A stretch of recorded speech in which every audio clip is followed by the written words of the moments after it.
everyone. This is Matt Lingle again with Denver Private Wealth Management, coming to you today with another video in the series surrounding private investments. Specifically, today we're going to be diving into private credit or private debt. So, as a quick reminder, I want to talk about some of the other asset classes that make up the private market universe, such as private equity, real estate, infrastructure, and please feel free to go watch some of our previous videos, read some of our previous articles that dive a little deeper into these asset classes. Today, we're going to be looking at private credit or private debt, and then specifically direct lending, mezzanine corporate debt, and then distressed debt.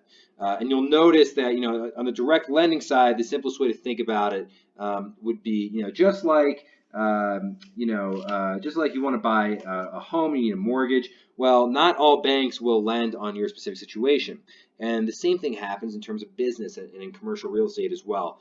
And so maybe a traditional bank or traditional lender wouldn't have the appetite in order to lend money to you to help fund your project. Well, direct lending comes into play because there's private credit funds or private debt funds that are looking to create loans for businesses and for real estate acquisitions in order for them to achieve their business goals. And then it makes sense for them because as investors, they're going to be able to potentially deliver a higher return, get more interest on those loans because maybe they don't fit inside of the parameters of the box maybe of a traditional lender.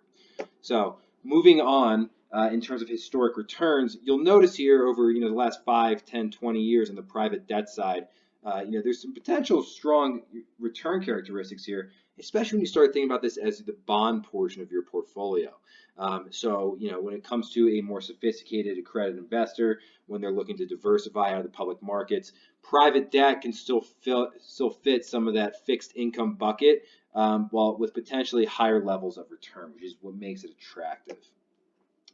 So going on to the idea of distressed debt. So distressed debt is going to have the highest risk reward within the private credit space. And the issue with distressed debt comes into play that it's a supply issue. And so in really good economies, when things are going really strong, well, there's not a lot of distressed debt out there because distressed debt is going to be coming from bankrupt companies that maybe had debt, had loans on their balance sheet that suddenly they can't pay anymore or they're in default on. And distressed debt, in these good years, there's not as much of it out there. But if you start looking, it's interesting. You'll see 2008 here, which lines up with the Great Financial Crisis in terms of, vintage years where, distressed debt has delivered high levels of return. Same thing in 2015, which lines up with, oil and energy defaults within that sector and businesses as well. And so it's a little bit of an inverse ratio in the sense of in a bad economy, when you're starting to see a lot more defaults, a lot more bankruptcies within corporations, within companies. That's where distressed debt, someone come in, almost think like a debt collector, come in, scoop up this debt that's, for pennies on the dollar, that's considered relatively worthless, and then restructure it to potentially enhance their returns. So going along with that same idea, you'll notice in terms of extended credit cycle here, when it comes to that 2008. So this is lining up with the Great Financial Crisis and then sort of a squeeze on the energy sector in 2015, 2016. That's where we're starting to really see defaults that are happening within corporations and businesses, and that's where there's a larger supply of that distressed debt, where investors can then come in and repackage it, repurpose it, and potentially get those high returns. Moving on to the idea of mezzanine debt, mezzanine is looked at as somewhat of a hybrid in terms of the capital stack. And so what I mean by that is it is considered debt, but it's subordinate to senior debt. And so the reason that becomes important is because hypothetically, if a company were to default or go bankrupt, senior debt is going to get paid off before mezzanine financing. And so the reason that comes into play is you need to appreciate the higher level of risk you're taking on by being in the secondary position within the debt stack.